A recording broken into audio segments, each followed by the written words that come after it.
현대인들은 만성 피로에 시달리고 있죠. 이 현대인들의 애환을 보여주는 그림 하나를 봤는데요.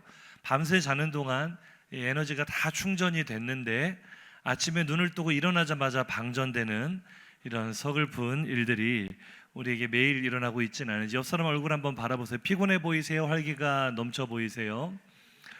피곤해 보이세요? 만약에 피곤해 보인다면 아마 이것 때문일 수 있습니다. 혹시 어제 밤에 10시 39분이 넘어서 주무신 분들 계실 수 있어요. 이 수면학자들이 전문가들이 연구를 해보니까 밤에 10시 39분을 넘어서 자면 아무리 잠을 많이 자도 피로가 풀리지 않는다. 그런 연구 결과가 있다 그래요. 옆 사람 보고 한 번 더 인사하시죠. 어제 몇 시에 주무셨습니까? 네, 일찍 주무셔야 됩니다. 일찍 주무십시오.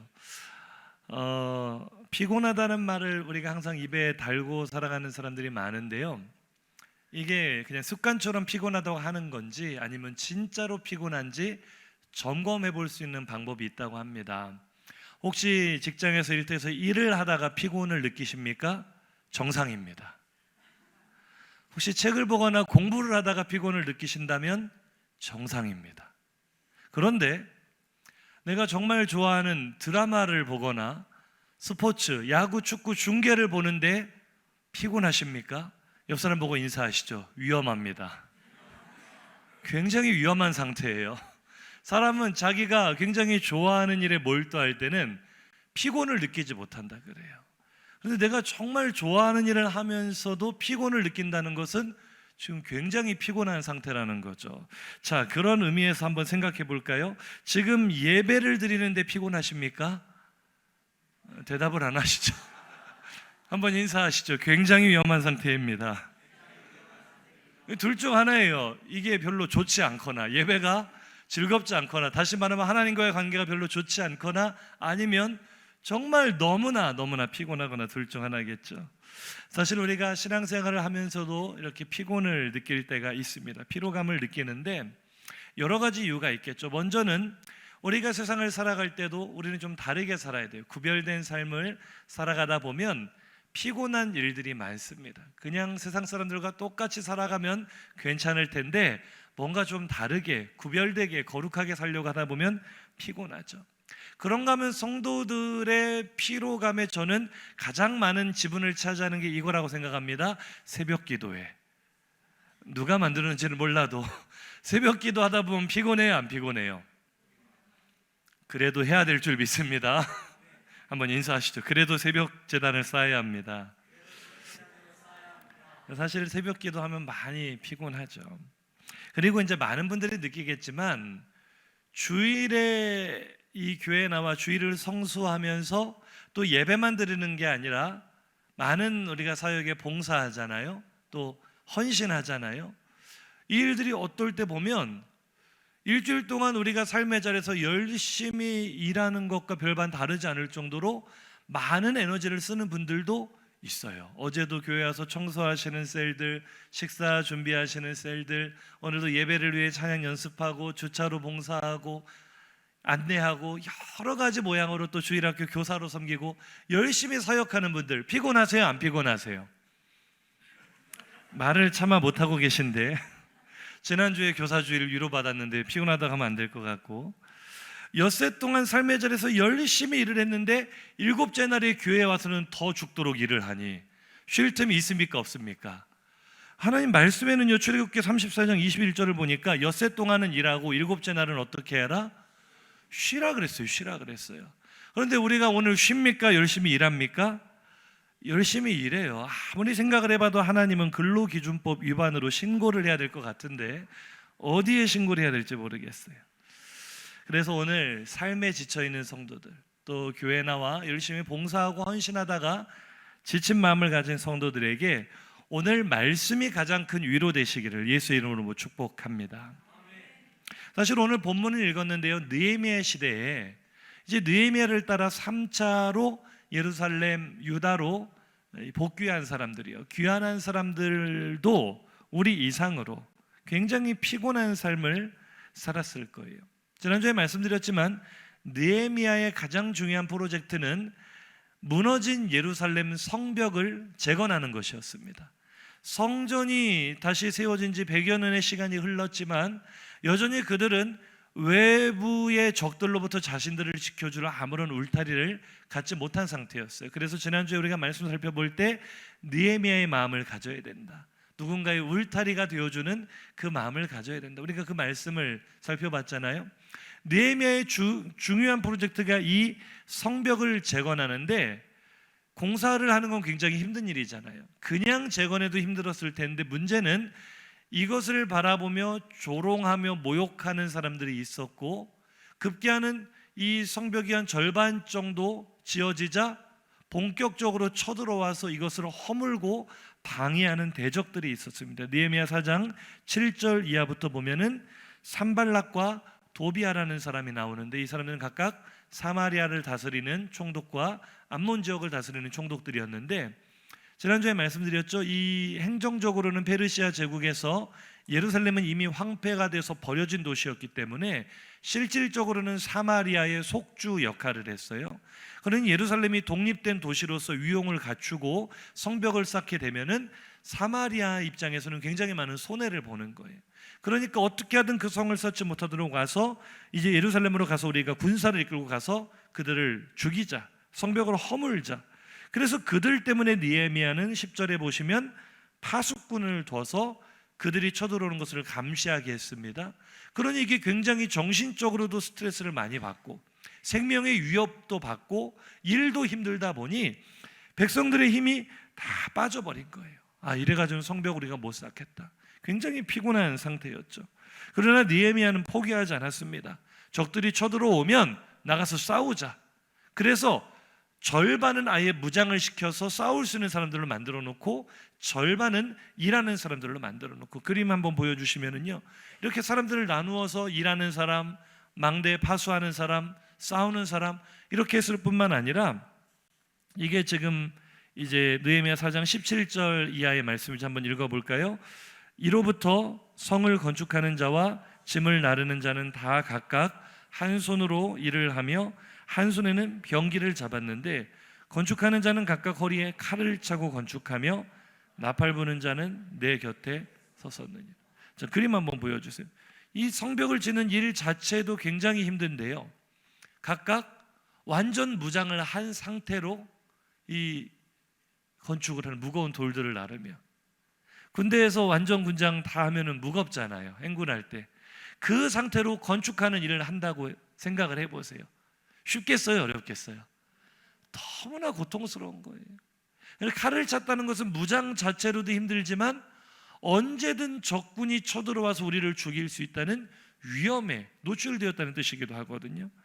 그러니까 이 사람들의 피로감이 더 심해질 수밖에 없죠. 그런데도 이 느헤미야는 이 일이 너무나 중요하기 때문에 멈추지 않도록 이 4장 21절부터 보면, 느헤미야 4장 21절부터 보면은요, 우리가 이같이 공사하는데 무리의 절반은 동뜰 때부터 별이 나기까지 창을 잡았습니다. 밤낮으로 쉬지 않고 그 종자와 함께 예루살렘 안에서 밤에는 우리를 위해 파수하고 낮에는 일해야 된다.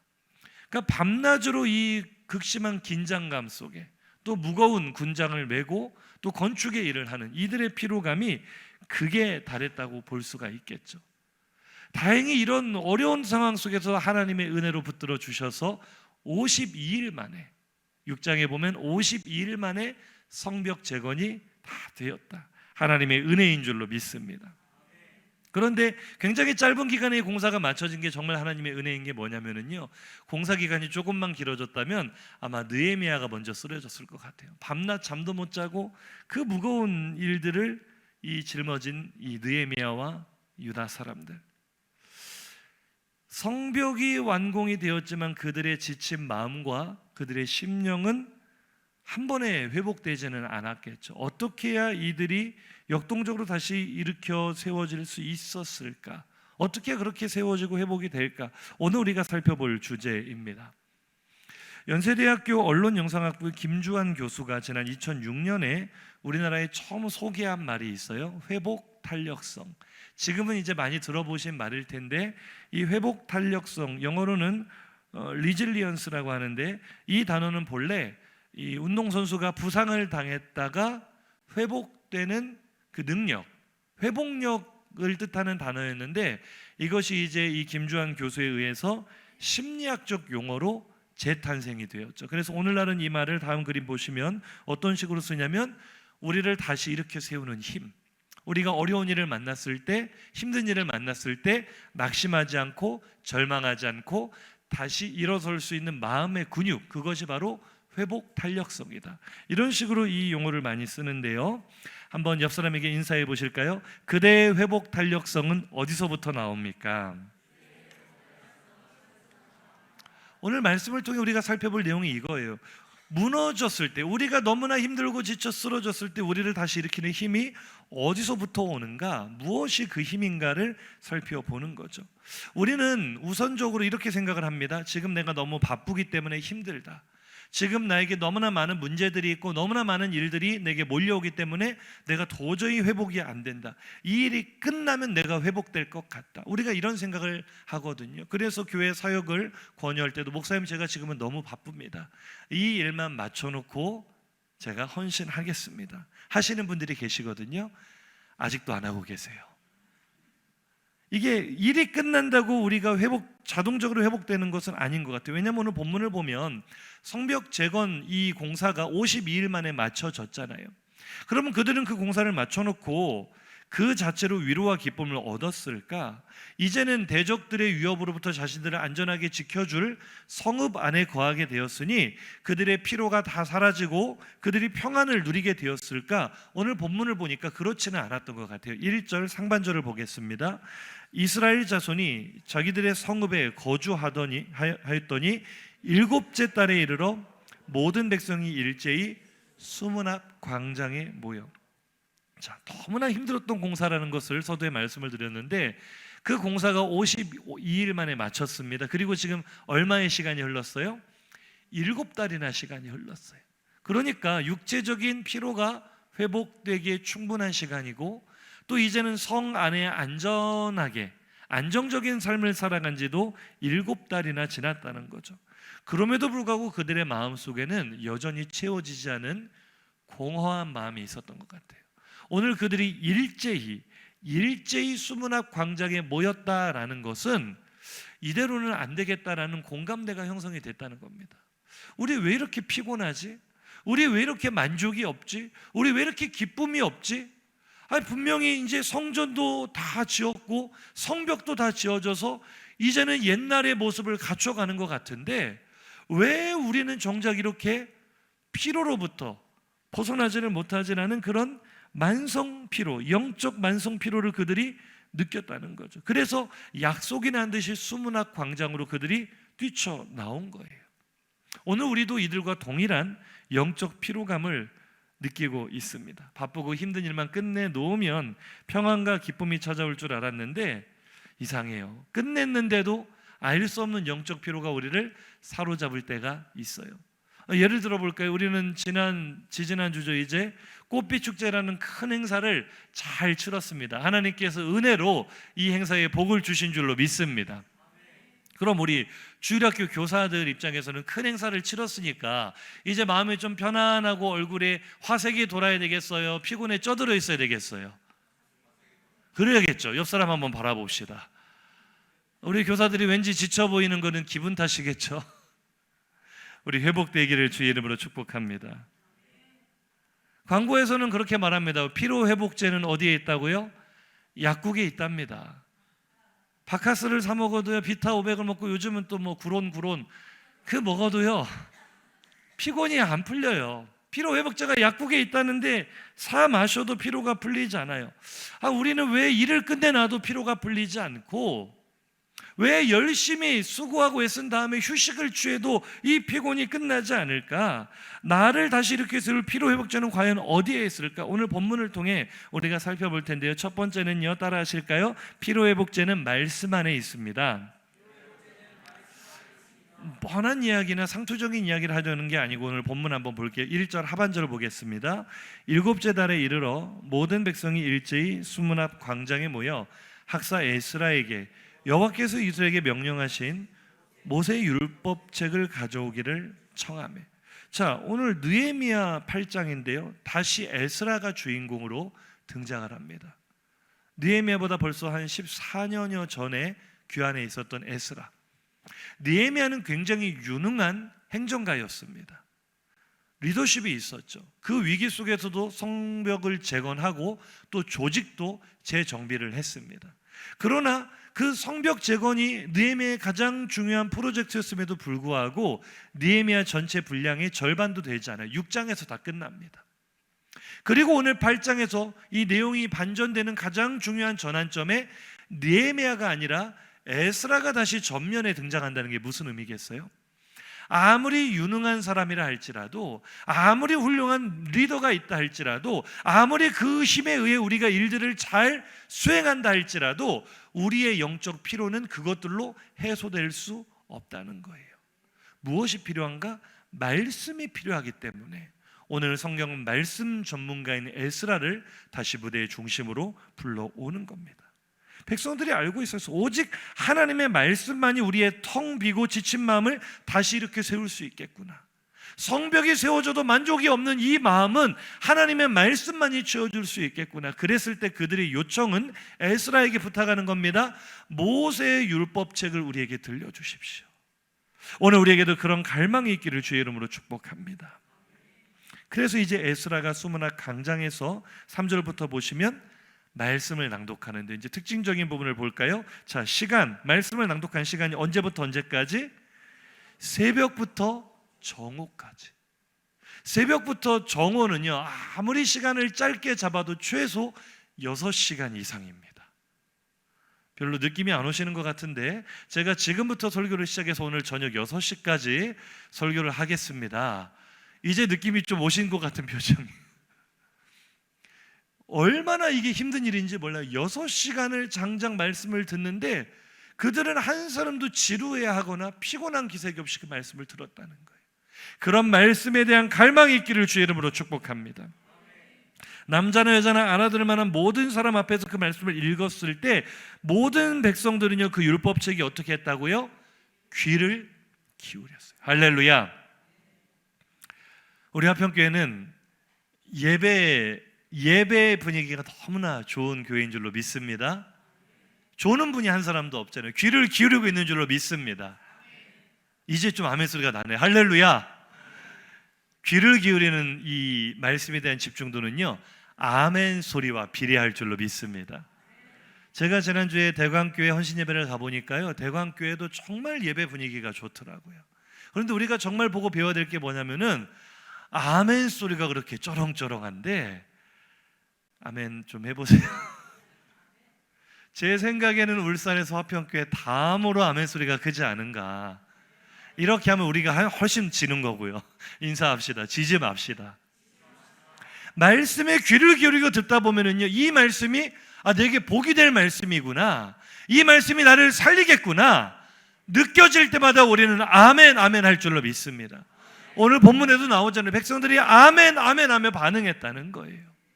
귀를 기울여 아무리 긴 시간이랄지라도 집중하는 우리가 될 수 있기를 주의 이름으로 축복합니다. 뿐만 아니라 이 말씀을 낭독할 때 계속 읽어볼게요. 5절입니다. 시작. 에스라가 모든 백성 위에 서서 그들 목전에 책을 펴니 책을 펼 때 모든 백성이 일어서니라. 할렐루야. 하나님의 말씀 앞에 그들이 어느 정도로 경외함으로 나아갔는가? 앉아서 설교를 듣는 것도 쉽지 않아요. 그런데 우리 인간적으로 한번 이야기해 봅시다. 성도님들, 국민 여러분, 앉아서 듣는 성도들이 힘들겠어요? 서서 설교하는 제가 힘들겠어요? 감사합니다. 힘든 내색하지 마시고. 그런데 이 느헤미야 시대 때 이 백성들은요, 에스라만 서서 말씀을 낭독한 게 아니고요, 말씀 앞에 남녀노소를 막론한 모든 백성이 일어섰는데, 우리도 오늘 예배 가운데 일어서는 순서가 있었잖아요. 영광송하고 우리 사도신경하고 다 일어섰잖아요. 그런데 우리는 순서 지나면 앉잖아요. 이 사람들은 안 앉았어요. 언제부터 언제까지? 새벽부터 정오까지 장장 6시간 이상을 서서 그 말씀을 들은 거예요. 할렐루야.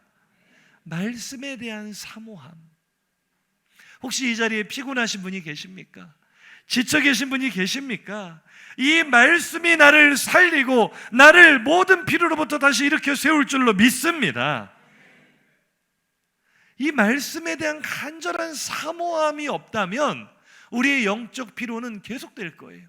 아무리 예배를 드려도, 아무리 주일을 성수해도 늘 다람쥐 쳇바퀴 돌듯이 우리는 피곤에 쩌든 얼굴로 예배당에 나오게 될 거예요. 그러나 오늘 이들이 어떻게 회복되었는가를 바라볼 때 말씀에 대한 사모함이 있었구나.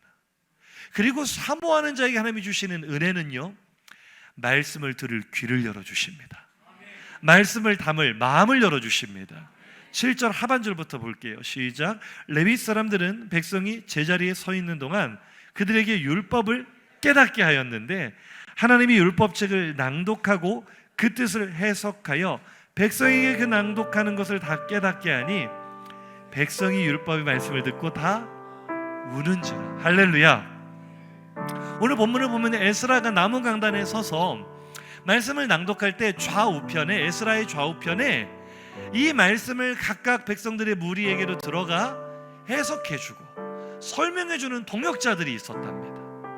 사실 이 말씀은요, 그냥 낭독만 해서는 성도들 입장에서는 다 이해하기가 쉽지 않아요. 지금도 그런지는 모르겠지만 가톨릭 미사는 라틴어로 설교를 한다고 하잖아요. 누가 그걸 알아듣겠어요? 거룩하고 엄숙한 예배의 분위기는 있겠지만 알아듣지는 못하는 말을 듣고 마음의 감동을 받거나 위로를 받거나 눈물을 흘릴 사람 아무도 없을 거예요. 에스라 시대 때도 말씀을 낭독만 한다면 배움이 짧거나 지식이 부족한 사람들의 경우, 또 이 포로 생활에 오랫동안 이민 2세대 3세대 아닙니까? 그들의 입장에서는 이 성경의 배경과 이런 이야기도 너무 생소할 수 있거든요. 그런데 그때 그 말씀을 그들이 알아들을 수 있는 말로 해석해주는 사람들이 있었다는 것, 은혜인 줄로 믿습니다. 할렐루야. 지난주에 우리 청년들이 스승의 주일이라고 저에게 이렇게 쪽지를 롤링페이퍼로 써서 이렇게 줘서 제가 참 감동적으로 그걸 읽었는데, 우리 청년들이 다 각각 썼을 텐데 공통적으로 거의 한 사람도 빠짐없이 저기에 감사합니다라고 했던 제목이 뭐냐면, 목사님 매 주마다 좋은 말씀을, 알아듣기 쉽게 좋은 말씀을 전해주셔서 감사합니다라는 그런 이야기를 기록을 했거든요. 우리 청년들이. 제가 그 이야기들을 읽으면서 이런 생각이 들었어요. 우리 청년들이 말씀을 듣기는 듣는구나. 하도 반응이 없어서 안 듣는 줄 알았는데 듣고 있구나. 여러분, 말씀을 잘 해석해서 들려줄 수 있는 말씀의 전문가를 주셨다는 것이 은혜인 줄로 믿습니다. 우리는 그 말씀을 전하는 교역자들을 위해서 목사님과 또 전도사님들, 간사님을 위해서 늘 기도해야 될 줄로 믿습니다. 그러니까요, 이 말씀이 내 귀에 들려오기 시작할 때 우리의 마음에 울었다는 것은 뭐냐면, 성령께서 그들의 지친 마음을 위로하셨다는 거예요. 그들의 상한 영혼을 어루만져 주셨다는 거예요. 여러분, 이 은혜는 경험해본 사람만이 아는 줄로 믿습니다. 저도 옛날에 말씀이 귀에 들리지 않을 때는요, 그렇게 설교 시간이 지루했는데요, 아마 우리 성도들 중에도 딱 둘 중에 하나예요. 아니, 시간이 벌써 이렇게 지났나 하시는 분들이 있고, 아직도 시간이 이거밖에 안 지났나 하는 분들이 있을 수 있는데요, 말씀의 은혜를 경험하고 내 마음에 감동을 받아보게 되면 결코 설교가 지루하지 않을 겁니다. 할렐루야. 그러니까 말씀을 듣고 운다는 건 진짜 큰 은혜입니다. 인사하시죠. 말씀을 듣고 우는 것은 정말 큰 은혜입니다. 한 번 더 인사하시죠. 우는 사람이 복된 사람입니다. 마지막으로 한 번 더 인사하시죠. 눈을 찔러서라도 울어야 합니다. 울어야 돼요. 말씀을 듣고 내 안에 이 말씀이 들려올 때, 하나님이 나를 이렇게 사랑하시는구나, 하나님이 나를 이렇게 위로하시는구나. 오늘 말씀이 내 귀에도 들려오기를 축복합니다. 말씀이 나에게도 깨달아지기를 축복합니다. 그리고 우리가 이 사람들처럼 말씀을 간절히 사모하기를 간절히 소망합니다. 우리 같이 한번 고백해 볼까요? 하나님 아버지 주신 말씀, 하나님 아버지 주신 책은 귀하고 중하신 말씀일세. 기쁘고 반가운 말씀 중에 날 사랑한다 참 정말이세요? 주께서 나를 사랑하니 즐겁도다.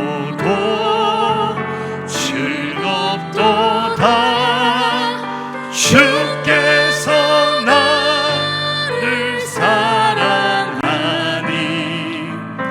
나는 참 기쁘다. 할렐루야. 오늘 이 찬송의 가사가 우리 성도들의 고백 되시기를 축복합니다. 말씀을 정말 사모함으로 듣는 사람의 마음에는 반드시 하나님이 기쁨을 주십니다. 기쁨이 들어오면 피로는 사라지는 거예요. 기쁨이 들어오면 지쳤던 마음이 생기를 얻게 되는 거예요. 근데 왜 우리가 말씀을 들어도 깨닫지를 못하고 기쁘지를 않는가? 말씀에 대한 사모함이 없기 때문에 그래요. 말씀을 그저 예배에 지나가는 순서 중에 하나로 받아들이게 되면 언제 끝나나 시계만 보게 돼요. 빨리 안 끝나나. 그런데 여러분, 사랑하는 사람이 사랑한다고 말을 해주면 계속 반복해서 말해주면 짜증나고 지루할까요? 더 듣고 싶을까요? 대답을 못하는 것은 아직 사랑해 본 적이 없기 때문이라고 저는 생각을 합니다. 저는 어제 저희 아내하고 제가 만난 지 25주년이었거든요 5가 아니고 오래된 연인인데요, 저는 25년 동안 거의 하루도 빠짐없이 사랑한다는 고백을 하고 있어요. 오, 다 그렇게 하시는 게 맞죠? 그래, 저희 아내가 이제 그만 좀 하라고 질린다고 할까요, 안 할까요? 안 해요. 아무리 말해줘도 왜 요즘은 사랑한다고 좀 뜸하냐고 구박을 한번 했지 그만 좀 하라고는 말하지 않아요. 말씀을 들으면 들을수록 하나님이 나를 향해 내가 너를 사랑한다, 내가 너를 귀하게 여긴다, 듣고 들어도 더 듣고 싶은 거예요. 말씀이 끝나는 게 아쉬운 거예요. 한국교회가 부흥할 때는요, 말씀에 대한 그 사모함이 있었어요. 근데 오늘날은요, 사실은 저도 저의 가장 큰 스트레스는, 개인적인 스트레스는 어떻게 하면 설교 시간을 줄일 수 있을까? 최대한으로 설교 시간을 줄여보려고 저도 정말 노력을 하는데 능력이 부족하여 하지 못하는 것, 국민 여러분 용서해 주시기 바랍니다. 그러나 정말 다시 한번 생각해 보면은요, 이게 과연 맞나? 이게 과연 맞나라는 고민을 하게 돼요. 지금 한국교회 표준 설교 시간은 30분으로 세팅이 되어 있거든요. 30분이 넘어가면 성도들이 지루함을 느껴요. 못 견뎌요. 힘들어해요. 그 정말 능력 있는 설교자들은 20분 안에 설교를 끝낼 수 있으면 저는 최고의 설교자라고 생각을 하고, 30분 안에만 들어와도 좋은 설교자, 저같이 40분 넘어가는 사람은 실력이 부족한 설교자라고 생각을 하지만, 저는 그렇게 생각을 해요. 정말 우리가 말씀을 사모한다면 6시간도 서서 그 말씀 낭독하는 말씀을 듣는데, 하나님, 우리 안에 이 말씀에 대한 열정이 회복되었으면 좋겠습니다. 그때 우리의 영적 피로가 사라질 줄 믿습니다. 새 힘을 얻게 될 줄 믿습니다. 옆 사람 인사하시죠. 말씀 사모합시다. 두 번째요, 따라 하실까요? 피로 회복제는 찬양 안에 있습니다. 좀 빨리 읽어볼게요. 6절입니다. 에스라가 위대하신 하나님 여호와를 송축하며, 송축했다는 것은 말씀을 낭독하기 앞서 하나님 영광 받아 주시옵소서라고 선포했다는 겁니다. 뭐 노래로 찬송을 했다는 건 아니고요. 그때 백성들의 반응은요, 아멘 아멘 하고 응답하면서 몸을 굽혀 얼굴을 땅에 대고 여호와께 경배했다. 이것도 노래를 했다는 뜻보다는 하나님 앞에 최고의 영광을 올려드리는 액션을 취했다라는 의미인데요, 제가 말씀을 묵상하며 제 안에 드는 생각이 뭐냐면, 우리가 오늘 하나님께 예배하면서 드릴 수 있는 최고의 경배가 무엇일까? 최고의 영광이 무엇일까? 바로 우리의 찬양인 줄로 믿습니다. 하나님을 찬양할 때 하나님이 그것을 가장 기뻐하시고요, 그것이 사실은 하나님이 우리를 만드신 목적과 이유인 줄로 믿습니다. 너무나 잘 아시는 말씀, 이사야 43장 21절에 이 백성은 내가 나를 위하여 지었나니, 지으신 목적이 뭐예요? 하나님을 찬송하게 하려고. 근데 이 말씀을 잘못 자칫 오해하게 되면은요, 우리가 꼭 저기 북한의 김정은이 기쁨조처럼 하나님의 기쁨조로 뭐 나는 찬송만 해야 돼? 그리고 어떤 분들은 목사님, 천국에 가면 24시간 하나님을 찬송만 한다는데 그게 과연 천국이 맞을까요? 라는 생각을 고민하는 거예요. 제가 생각해봐도 그건 지옥에 가깝지 않을까. 24시간 아니 즐거움을 느끼고 기뻐하고 찬송만 하면 이게 기쁨 저가 다를 게 뭐가 있습니까? 그런 의미의 말씀이 아니겠죠. 나를 찬송하게 하려 한다 할 때 이 찬송이라는 단어는요, 억지로 하는 노래가 아닙니다. 슬플 때 하는 노래도 아닙니다. 그냥 결심하고 하는 노래도 아닙니다. 이 찬송은요, 우리가 숨 쉬는 것만큼이나 가장 자연스러운 반응인데요, 어떤 때 나오는 것이 찬송인가? 내 마음이 너무 기뻐서, 내 마음이 너무 행복해서. 왜 연애하실 때 내가 사랑하는 사람 데이트하려고 나가면서 샤워하면서부터 콧노래 흥얼거리잖아요. 그래 보신 경험이 없으세요? 연애를 안 하셨거나 샤워를 안 하시거나 둘 중 하나겠죠. 사랑하는 사람을 만나러 갈 때는 내 마음이 너무 기쁘니까 누가 노래하라고 시킨 적이 없는데도 나도 모르게 노래가 나와요. 행복하면은 우리 인간의 반응이 그렇잖아요. 찬송이 그거예요. 하나님이 나를 향해 베푸신 은혜를 깨닫는 순간 너무너무 행복한 거예요. 세상 다 없어도 살맛이 나는 거예요. 하나님이 너 찬송해라고 명령하지 않아도 하나님 아버지께 자연스럽게 영광이 올려드리는 노래가 나오는 것, 그것이 바로 찬송인 줄로 믿습니다. 그러니까 나는 너를 찬송하는 존재로 만들었다, 이 말의 본 뜻이 뭐냐면 나는 너를 세상에서 가장 행복한 존재로 만들었다 라는 뜻이에요. 하나님의 소원이 있다면 나는 네가 세상에서 가장 행복한 사람이었으면 좋겠어. 그게 나를 찬송하라는 의미거든요. 우리는 찬양할 때마다 그래서 하나님이 주시는 그 전율을 느끼게 되는 거예요. 하나님이 나를 이렇게 사랑하시는구나, 하나님이 나 같은 사람을 이렇게 기억하시는구나. 그것이 찬송인 줄로 믿습니다. 그 찬송을 할 때 우리의 삶이 아무리 힘들어도요, 그 근심이 사라지는 거예요. 찬송할 때 우리가 독수리 날개침 같은 새 힘을 얻는 거예요. 피로가 사라질 줄 믿습니다. 나는 정말 그런 찬양을 하고 있습니까? 시편 71편 23절입니다. 시작. 내가 주를 찬양할 때 나의 입술이 기뻐 외치며 주께서 속량하신 내 영혼이 즐거워하리. 아멘. 인사하시죠. 찬양할 때 즐거움이 회복됩니다. 기쁨이 회복됩니다. 피로가 사라집니다. 교회에서도 우리 찬양팀이 나와서 찬양을 하고 찬양대가 찬양하고 이제 말씀 듣고 나면 결단송 하는데요, 정말 안타까운 분들이 누구냐면 입을 탁 다물고 안 여는 분들.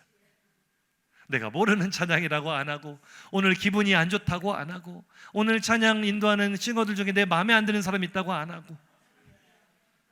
그러면은요, 내 마음은 교회에 나와 예배를 드렸어도 늘 영적 피로, 만성 피로에 시달리는 거예요. 한번 인사해 보세요. 찬양 한번 해보세요. 입을 크게 한번 열어보세요. 그 찬송 있잖아요. 찬송을 부르세요 하다 보면은 놀라운 일이 생깁니다. 할렐루야. 진짜 찬양 한번 해보세요. 놀라운 일이 생길 줄로 믿습니다. 찬송하면은요, 정말 우리 마음에 힘을 주세요, 하나님께서. 할렐루야. 세 번째를 해야 되는데요, 여기까지 두 가지를 전하면서 제가 말씀을 준비해도 보다 생각을 해보니까요, 최근에 제가 첩보를 입수했습니다. 목사님, 청년들이 많이 지쳐 있습니다. 첩보를 입수했다고요. 청년들이 많이 지쳐 있습니다. 제가 이번까지 설교를 준비하다가 갑자기 그 말이 떠올라서 이해가 안 되는 거예요. 왜냐하면 우리 청년들은요, 말씀 사모하잖아요. 안 하는구나. 아멘 소리가. 말씀 너무나 사모하잖아요. 그렇죠? 그리고 앞장서서 찬송도 하잖아요. 맞죠? 제가 생각할 때는 피곤할 수가 없는 상태거든요. 피곤하대요. 뭔가 문제가 생긴 겁니다. 제가 고민했어요. 청년들이 왜 지쳐 있을까? 말씀을 사모하는데, 찬양을 앞장서서 하는데 왜 지쳐 있을까? 청년들의 피로회복제는 말씀 안에 있는 게 아니라, 찬양 안에 있는 게 아니라 명륜 진사갈비 안에 있구나, 샤브 20 안에 있구나, 이 생각을 하게 했어요. 말씀을 들어도 피로가 회복이 안 돼요. 찬양을 열심히 불러도 지쳐있는 마음이 회복이 안 돼요. 그러면 일단 고기를 먹여야 합니다. 그런 말이 있잖아요. 힘들 때 우는 건 365, 힘들 때 참는 건 265, 힘들 때 먹는 건 6류다. 제가 그래서 말씀을 준비하다가 청년들에게 육류를 좀 먹여야 되겠다라는 결심을 하게 됐습니다. 별로 안 좋아하니까 그냥 안 먹여도 될 것 같은데 그래서 목사님이 지난주에 가서 또 열심히 영업하고 왔잖아요. 고깃값 벌어 오느라. 요즘 청년들 밥 먹이려면 무서워요. 옛날에는 한 30만 원이면 애들 밥 먹였거든요. 고기 먹였는데 이제 숫자가 늘어나가지고 이제는 최소 50만 원은 들어야 될 것 같은데요. 100만 원이 들어도 좋으니 부흥만 했으면 좋겠습니다. 할렐루야. 근데 고기도 고기지만 세 번째는 그렇다고 고기 안에 피로회복제가 있는 건 아니고요. 세 번째 따라합시다. 피로회복제는 예배 안에 있습니다. 말씀을 내가 사모하고 찬양을 열심히 부르는데도 여전히 내 영혼이 지쳐있다, 뭔가 피곤하다라고 한다면 제일 먼저 우리는 우리의 예배를 돌아봐야 됩니다. 나의 예배가 진정한 예배인지를 한번 점검해 봐야 됩니다. 오늘 9절 하반절 한번 보겠습니다. 총독 느헤미야와 제사장 겸 학사 에스라와 백성을 가르치는 레위 사람들이 모든 백성에게 이르기를 오늘은 너희 하나님 여호와의 성일이니 슬퍼하지 말며 울지 말라. 백성들이 말씀을 듣고 막 우니까요, 에스라와 느헤미야와 모든 지도자들이 그들을 말리는데요. 울지 마라, 울지 마라. 아니 감동받아 우는데 그냥 놔둬도 되는데 왜 울지 말라 할까? 오늘이 여호와의 성일이랍니다. 오늘 하나님께 예배하는 이 거룩한 주일에는 우는 날이 아니랍니다. 이게 무슨 말이냐면요, 우리 눈물에도 여러 종류가 있는데 우리의 심리를 먼저 잘 점검해 보셔야 돼요. 정말 말씀이 은혜가 되고 나를 향한 하나님의 사랑이 느껴져서 눈물이 나는 경우도 있지만, 어떤 경우에는요, 말씀을 듣다가 내 신세가 한탄이 돼서 눈물이 나기도 하고요, 내 감정에 매몰돼서 울기도 할 때가 솔직히 있어요, 없어요? 있어요. 오늘 에스라와 느헤미야와 지도자들이 지금 경계하는 게 바로 이 부분입니다. 요즘 우리 청년들도 이제 찬양을, 뭐 좋은 찬양 나쁜 찬양이 있는 건 아니지만 조금 찬양을 더 깊이 묵상해야 될 이유가 있는데요, 제가 요즘 느끼고 있는, 몇 년 전부터 한 10여 년 전부터 계속 느끼고 있는 이런 영적 기류인데요, 요즘 젊은 이 찬양 뮤지션들이 많이 일어나고 있는 것에 대해서는 저는 굉장히 긍정적으로 생각을 합니다. 참 훌륭한 팀들이 많아요. 그런데 그 중에는요, 간혹 요즘 청년들이 즐겨 부르는 찬양들을 보면은요, 굉장히 이 사람의 감정에 호소하는 찬양들이 많아요. 찬양의 본래의 목적은 하나님께 영광을 올려드리는 것인데 이 무게 중심이 하나님 쪽보다는 사람 쪽으로 많이 치우쳐 간다라는 그런 느낌을 제가 좀 받고 있어요. 어느 정도는 필요하겠죠. 지치고 상한 마음을 열고 우리를 하나님께로 인도하는 데서 그런 찬양도 필요하겠지만, 너무 감정에 매몰되는 것은 예배의 중심을 잃어버릴 수 있는 위험이 있다는 거예요. 오늘 느헤미야가 이 부분을 지적하는 겁니다. 오늘은 울 때가 아니다. 하나님 앞에 우리가 진짜 해야 될 것은 기쁨을 누리는 것이다. 할렐루야. 사랑하는 성도님들, 예배의 주인공은 예배 드리고 있는 내가 아니라 예배를 받으시는 하나님만이 주인공이라는 사실을 잊지 마시기 바랍니다. 내 상황, 내 처지, 내 생각, 내 감정에 시선을 빼앗기면 안 돼요. 그런 상태로 예배를 드리게 되면 성령 하나님이 우리 안에 일으키시는 놀라운 회복을 우리가 경험하지 못하게 돼요. 내가 듣고 싶은 말씀만 듣고 내 감정에 따라 찬양하고 내가 할 수 있는 만큼만 기도하고 그냥 종교 활동 열심히 하고 돌아가는 것으로는요, 늘 영적인 피로감에 시달릴 수밖에 없는 거죠. 우리가 진짜 회복되기 위해서는 이 예배를 통해 오직 하나님 한 분께만 집중해야 될 줄로 믿습니다. 목사님에게도 집중하는 게, 저희가 강대상에 꽃을 놓지 않는 이유도요, 제가 이렇게 잘생겼지만 옆에 꽃을 놓으면 우리 성도들의 시선이 이 분산되는 것이 싫어서, 설교자에게도 집중하는 게 아니라 오직 하나님께만 집중하는 것처럼 저희 이 강대상은 굉장히 심플합니다. 저를 가르쳐주신 백동재 목사님은 이 마이크 때 하나도 장애물이 된다 그랬어요. 성도들과 말씀을 통해 소통하는데 이 마이크 때도 보통 교회들 2개 놓는데 우리가 1개만 놨잖아요. 이것도 조만간 없앨 생각입니다. 저도 이렇게 좀 멋있게 뭐 차고 좀 왔다 갔다 하면서 이렇게 설교를 할 생각인데, 가려지는 게 없어야 돼요. 하나님과 나와의 관계에 막히는 게 아무것도 있으면 안 돼요. 그런데 때로는 내 감정이 우상이 돼요.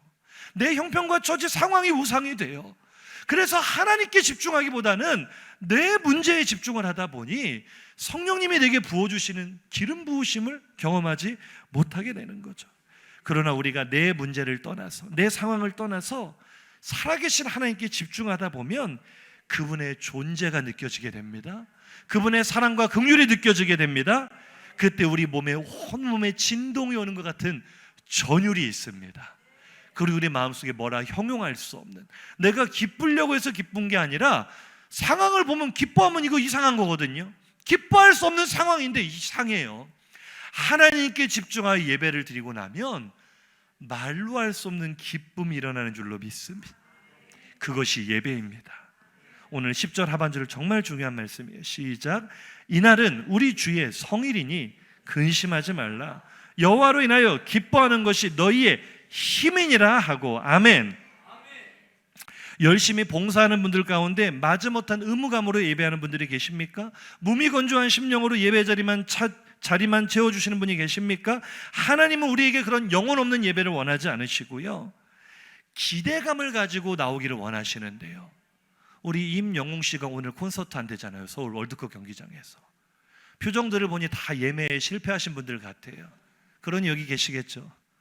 요즘 부모님에 대한 최고의 효도는 임영웅 콘서트 티켓 예매하는 거라고 하는데, 얼마나 많은 사람이 그 임히어로를 보기 위해서 사모함을 가지고 전날부터 서울에 올라가서 기대하고 기다리며, 그게 예배예요. 예배.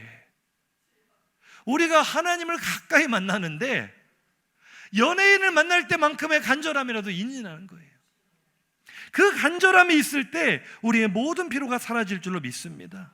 기쁨이 찾아올 때 그것이 너희의 힘이다 할 때 이 힘이라는 단어가 중요한데요, 이 힘이라는 단어가 바로 성벽이라는 뜻이에요. 같은 단어를 썼어요. 지금 굉장히 큰 고백을 하는 겁니다. 그들은 그렇게 생각하고 있어서 우리에게 예루살렘 성벽만 재건이 된다면, 우리를 보호해줄 성벽만 세워진다면 우리가 이제 평안을 누릴 것이다, 안식을 누릴 것이다, 피로가 끝날 것이다. 그러나 끝나지 않았죠. 느헤미야가 말하는 거예요. 무엇이 너희의 피로를 없애주느냐? 무엇이 너희를 회복시켜주느냐? 진짜 성벽은 여호와를 기뻐하는 예배라는 것입니다. 할렐루야. 요새라는 단어예요. 성벽이라는 단어예요. 그것이 바로 너희의 예배다. 하나님을 기뻐하는 것이다. 사랑하는 성도님들, 오늘 예배하며 감격하고 계십니까? 하나님의 존재 그 자체로 기뻐하고 계십니까? 그러한 진정한 예배가 드려지기를 예수 이름으로 축복합니다. 그때 우리 영혼이, 지친 영혼이 샘을 얻고 살아나게 될 줄 믿습니다. 마지막 결론은요, 따라할까요? 피로의 복제는 예수 안에 있습니다.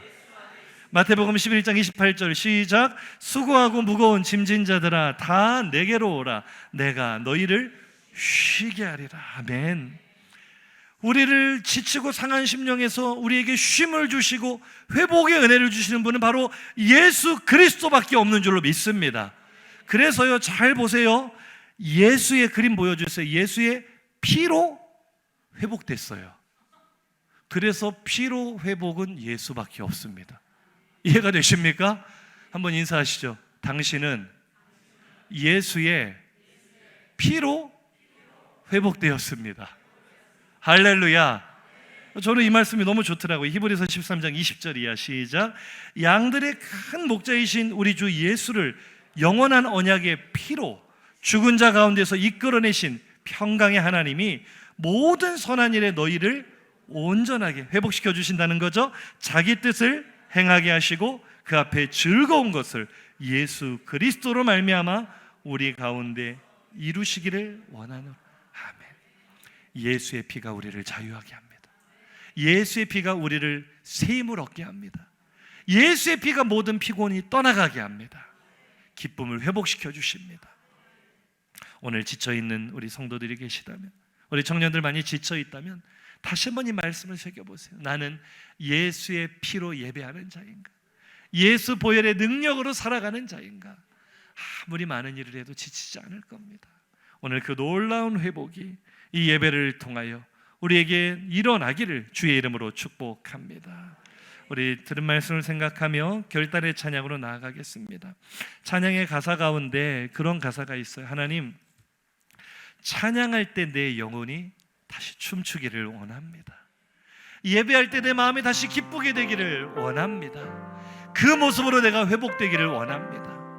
말씀 안에 피로 회복제가 있어요. 찬양 안에 피로 회복제가 있어요. 예배 안에 피로 회복제가 있고 예수 안에 피로 회복이 있습니다.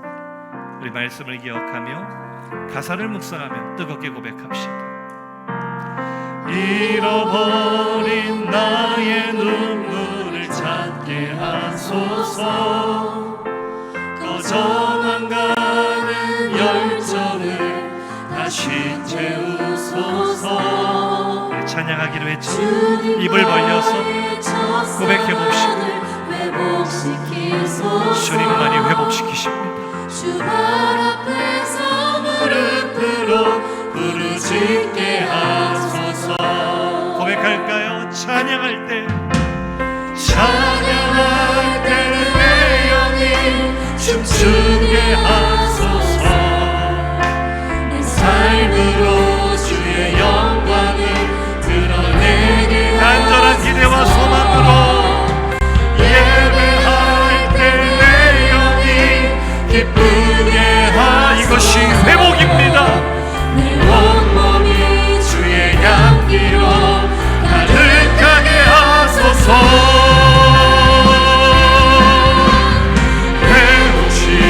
회복시키소서.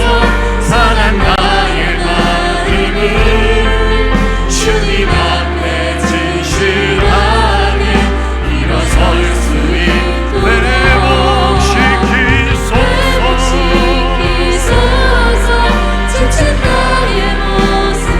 주님, 내가 지쳐있어. 내가 주를 섬기면서도 피곤해합니다. 회복시키소서. 회복시키소서. 상한 나의 마음. 오늘 예배할 말씀을 듣고 찬양할 예수의 보혈로 적셔져 나를 회복시키소서. 회복시키소서. 지친 나의 모습을 우리 간절한 기대를 가지고 믿음으로 고백합시다. 찬양할 때 내 영혼이 춤추기 원합니다. 찬양할 때 다시 살아나 잠들었던 내 영혼이 깨어나 춤추기를 원합니다. 주의 영광을 드러내게 하소서. 예배할 때 기쁘게 하소서. 내 온몸이 주의 향기로 가득하게 원합니다. 간절한 마음으로 큰 목소리로 고백합시다. 회복시키소서. 상한 나의 마음을 주님 앞에 진실하게 내가 다시 일어나기 원합니다. 지친 내가 다시 일어나기 원합니다. 오늘 하나님이 나를 붙들어 주시고 예배의 감격이 살아날 지친 영혼이 살아날 것입니다. 우리 목소리 높여 고백합시다.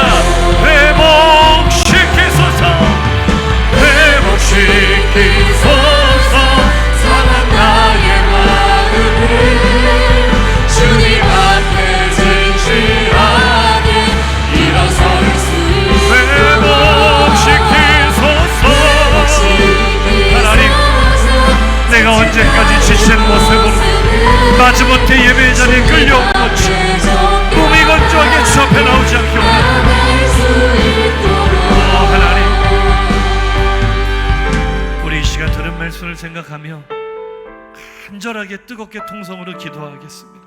기도할 때 우리 영혼이 회복될 줄 믿습니다. 사랑하는 성도님들, 인생은 누구에게나 지칠 만한 것입니다. 삶의 무게는 누구에게나 무겁습니다. 제가 성도들의 가정을 놓고 기도하며 신방해 보면은요, 문제가 없는 가정이 없고 아픔이 없는 가정이 없습니다. 우리 성도들을 생각할 때마다 제 마음에 참 말할 수 없는 그 안타까움이 있습니다. 그러나 사랑하는 성도들 생각해 보십시오. 우리는 하나님께서 세상으로부터 구별하여 자녀 삼으신 거룩한 백성입니다. 우리는 세상 사람들처럼 마냥 지쳐 있을 수 없는 사람들입니다. 우리를 지치지 않게 하시려고 우리에게 말씀을 주셨고, 찬양할 수 있는 입술을 주셨고, 예배의 특권을 주셨습니다. 예수 보혈의 은혜를 주셨습니다. 그러나 우리가 여전히 지쳐 있다는 것은 뭔가 우리 신앙생활에 지금 잘못돼 가고 있는 부분이 생겼다는 거예요. 지쳐 있지만 예배하면 살아납니다. 힘들고 피곤하지만 찬양할 때 살아납니다. 어려운 일들이 있지만 말씀 들을 때 회복됩니다. 예배를 통해 그 회복을 경험한 지가 너무 오래되었다면, 여전히 어떤 수련회나 부흥회나 특별한 은혜의 자리를 사모하고 계시다면, 아닙니다. 오늘 이 자리가 바로 내가 회복될 자리입니다. 간절히 사모하며, 하나님 오늘 말씀하신 대로 나를 회복시켜 주시옵소서. 나의 모든 피로가 떠나가게 하여 주시고 내 영혼이 깨어나 주를 찬양하며 전율하며 하나님께 영광 올려드리게 하여 주시옵소서. 내 손을 붙잡아 달라고, 나를 일으켜 세워달라고 주여 한번 부르짖고 통성으로 기도합니다. 주여